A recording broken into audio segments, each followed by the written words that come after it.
Hi everyone. Just wanted to talk about something that's been on my heart for a while now.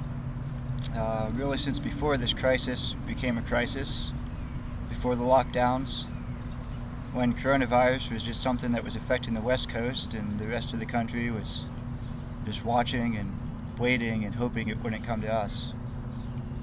And that's the topic of silver linings. I've thought for a while that there might be some positive outcomes to the coronavirus pandemic if we're able and willing to learn the lessons that this has presented us with. I know I'm not the first person to talk about silver linings. A lot of people are noticing how this crisis is bringing families together, how it's making people more accepting and friendly to one another when they see each other out in public. Of course, keep their social distance.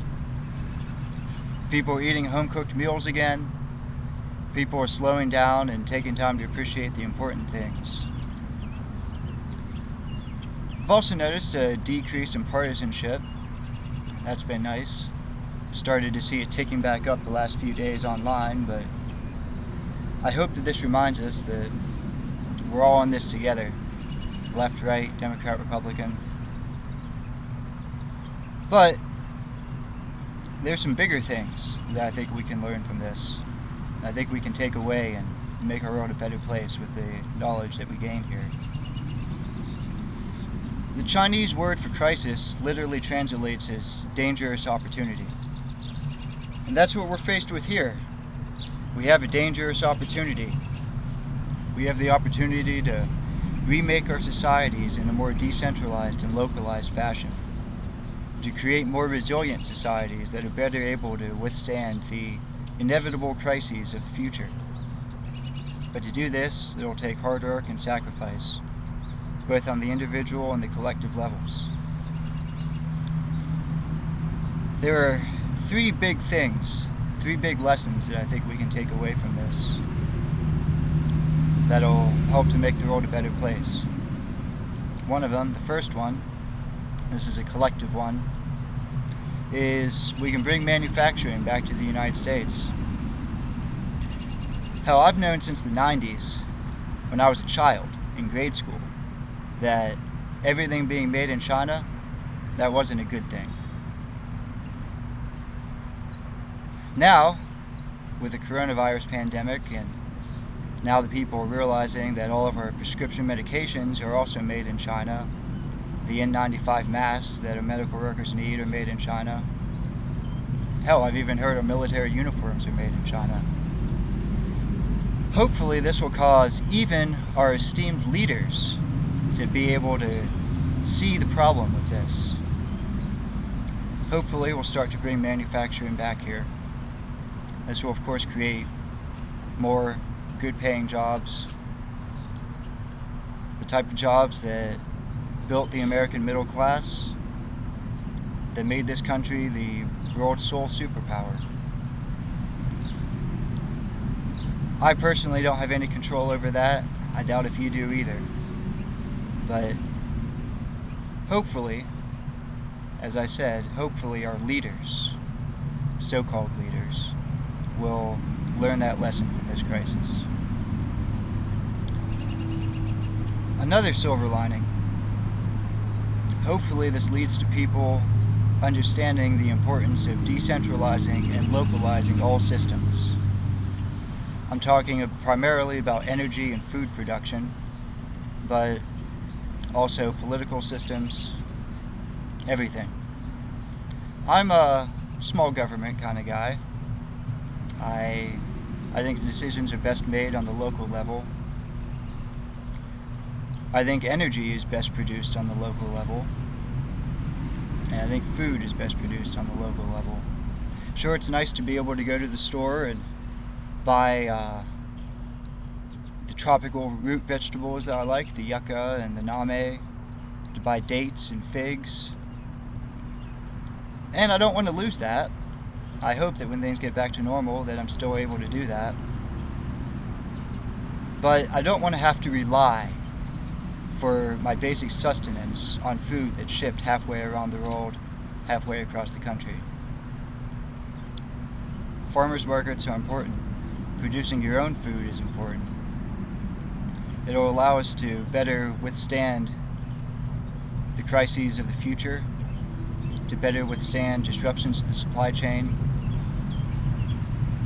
to better withstand political and social unrest halfway around the world that you might think doesn't affect you, but very easily can. So decentralize and localize everything.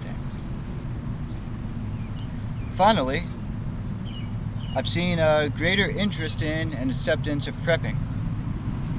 Of course, I think this is a good thing. I've been prepping for over a year. On some level, I guess I've always been a bit of a prepper, although a lot of that was just having the knowledge that I gained in Boy Scouts and as a reenactor. Not necessarily having a bug-out bag packed and ready to go, but having some extra food stocked up. My parents were always good about that, about having a good supply of food in the basement, having wood cut for winter. It's been difficult going through college and then working some of the not best jobs. It's been difficult trying to stack food up to the rafters like I know I should. But I've done what I can. We have probably around a month's worth of food in the refrigerator. The freezer should have 3 to 4 weeks of canned goods as well here, and another month and a half or so of food in a storage unit off-site. So we're better prepared than most people. I have to tell you though, when this crisis hit, I still felt totally inadequately prepared. I didn't feel like I was ready. I wasn't one of those preppers who was gloating, thinking like, yes, I'm ready and all of you fools aren't. No, that wasn't me. I was like, well, shit, it came a lot faster than I thought, and I did not have my preps in order. I've done what I can to try to address that. But I hope that this crisis will make you realize the importance of that. The importance of having a stockpile of food, having some essential medications on hand, flashlights, batteries, a way to obtain water, a way to purify and filter that water, have some seeds put away. These are all important things. And I hope now that everyone can see how important these are, not just us crazy survivalist preppers getting ready for the zombie apocalypse.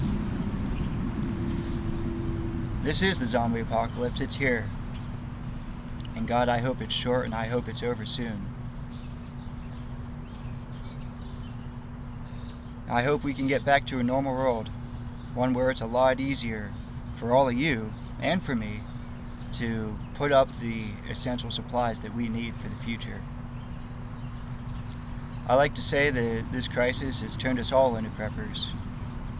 Well, what I would hate to see when the world gets back to normal is for all of you to go back to your normal lives and disregard the lessons that we've learned in this time. We all need to have systems in place in our own lives to increase our resiliency in times of crisis. I think that's the most important lesson that we can take away from this. I hope you'll take this to heart. I hope you'll, if you haven't started prepping already, do what you can within the confines of the situation. And when things get back to a more normal state of affairs, keep doing it. Don't stop. Because we never know when the next crisis is going to come or what it will entail. Could easily be a lot worse than this one. Guess that's all I have today. Thanks for watching. If you like this, if you got anything of value of it, please like, comment, share, and subscribe. Thank you.